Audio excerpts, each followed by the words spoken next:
This is James Corbett of CorbettReport.com. And this is James Evan Pilato of MediaMonarchy.com, and we both welcome you to the 40th episode of The New World Next Week, our weekly video series that breaks down the current stories and what's going down for real in alternative news and open source intelligence.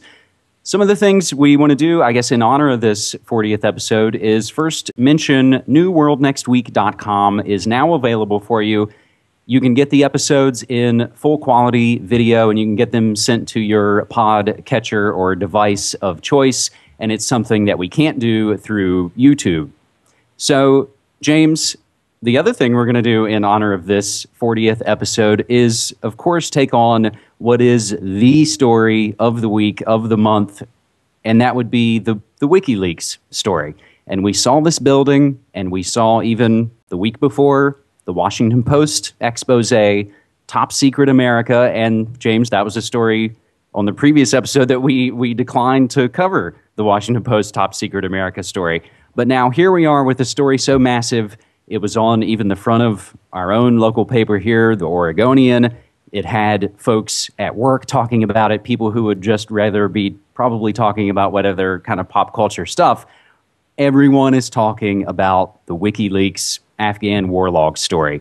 So let's just, if folks have been living under a rock, say, for the last few days, we'll give them the quick breakdown from the Associated Press. Largest intel leak in history. WikiLeaks leaks drops Afghan war diaries.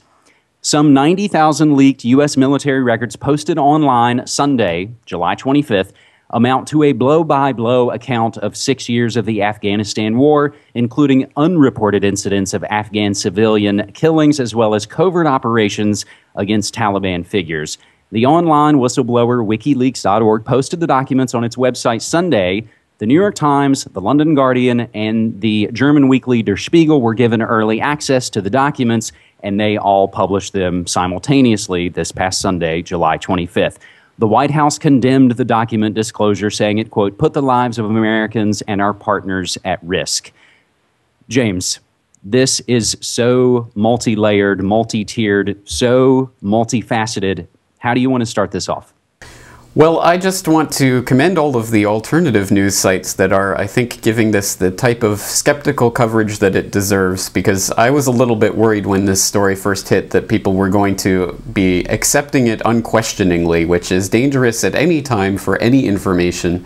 And I'm glad to see there is such skepticism about this story coming out from a lot of different sources, because I think there's been a certain tendency to treat WikiLeaks and Julian Assange as some kind of second coming of Christ in recent months, that this is going to be the organization that will save humanity.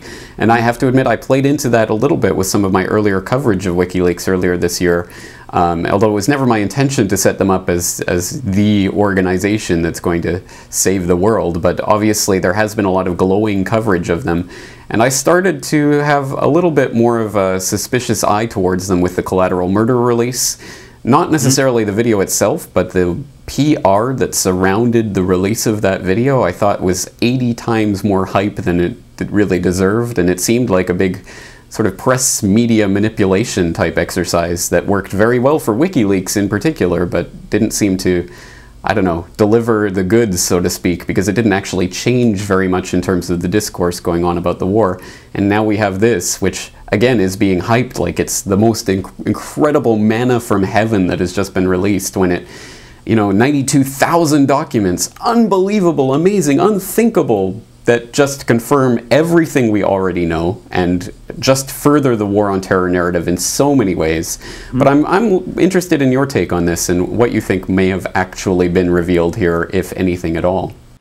Well, and I think, as we wanted to mention some of the great alternative media sites and writers, some of the great work being done on this is done by our friend, actually, Jeff Long at RockCreekFreePress.com. And his site, Redacted News, has a great take on this. Of course, Cryptagon.com, even Glenn Greenwald, Chris Floyd, all around the spectrum, a lot of folks have, fortunately, taken this kind of with a grain of salt in all that it entails. James, you and I both noted that last week in relation to the Washington Post's Top Secret America story that Jeremy Scahill put it quite correctly and simply, saying corporate media discloses everything we already knew. So in other breaking news, Iraq had no weapons of mass destruction. That what we're basically seeing here is the same corporate-controlled media who led us to these wars based on lies,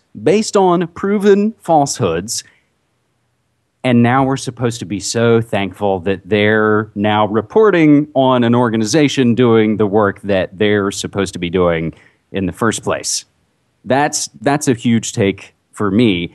And what we see and what we will mention and on MediaMonarchy.com, I have a massive data dump of a lot of updates related to this WikiLeaks story. And I think therein lies a lot of the things to flesh this story out. It essentially points to coming war with Pakistan. It says Osama bin Laden might still be alive. It essentially does everything to reaffirm and to confirm the Obama-Size Afghan surge last December. And what do we see? They've already gotten their way. The Afghan war got their junky fix of even more cash infusion. Again, as all of these things start to fall apart, we still see it somehow all progressing.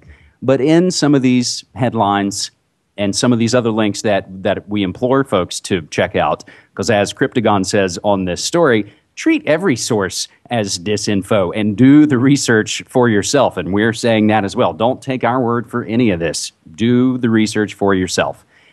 When we get into the back end of this, we see, and some of the folks are pointing out, the connections between WikiLeaks and George Soros and some of these things in the background. James? Absolutely, that's exactly right. I don't know whether Assange is a stalking horse for Soros or whether WikiLeaks is some sort of intelligence cutout. I have no inside information. I don't know, but at the very, very least, the most generous we could be with WikiLeaks is to say that they use every possible opportunity to hype themselves and hype their organization and take their website offline to plead more money, we need more money to do what we're doing, and then take their website offline, or they'll put up 1 or 2 documents and that'll be all that'll be there, or all sorts of things like that. They even let their secure online form for leaking documents to them, they let that expire for a couple of weeks and then renewed it, and now they say it's secure again. But as John Young from Cryptome.org points out, it would be very easy for anyone with any computer knowledge whatsoever to track leaks that are coming through that WikiLeaks website. So the fact that they're hyping themselves as some sort of extremely secure organization, again,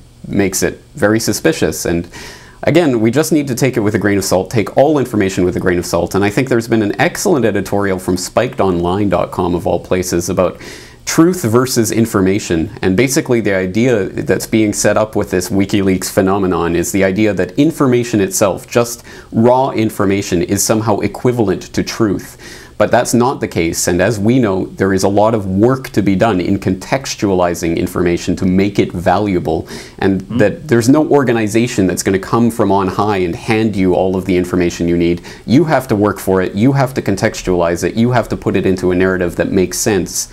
And until there are more and more alternative points that are doing that, we're going to be lost as a society. So it's good to see there is a lot of critical reaction about this. But another aspect of this I want to touch on is the idea that this is going to be used as a further crackdown on the internet. So maybe you have some more to say about that. It to me kind of ties in that we see the corporate media, and we had the recent CNN talking heads talking about restricting the internet. We've seen the White House even sort of allude and even say explicitly that maybe this WikiLeaks Afghan war diaries came from someone hacking into government computers. This is all going to come back around to restricting internet freedom, because as this plays out to Joe 12-pack in America, it can be sold as those damn hackers got in and they're putting our soldiers at risk. So they will have no problem going along with a crackdown on the web. It also feeds back into the corporate-controlled media that they are the masters. They are the purveyors of real truth, and all those silly bloggers and conspiracy theorists and citizen journalists, those are all frauds that can't be trusted, and you have to get your news from an alphabet agency. Right. Well, again, one of the people I'd like to direct people to is John Young of Kryptone.org, who's had a lot of really good things to say about this, and he talks about authoritative information and the people who try to purvey the fact that they're giving authoritative information, and he's very questioning and skeptical of anyone claiming to have authoritative information. So I think that's an important aspect of this, that we have to question all information. And certainly if people want to, they can check out my earlier conversation with John Young of Wikileaks from earlier this year about, John Young of Cryptome about Wikileaks from earlier this year. So lots of great information out there about this, and I'm glad to see people are treating it skeptically. Absolutely. Absolutely. As we wrap up this 40th episode of The New World Next Week, we send a huge thanks to folks who have helped make these videos as big as they are, and we ask for your continued support. And again, remind you about newworldnextweek.com. Thanks, James.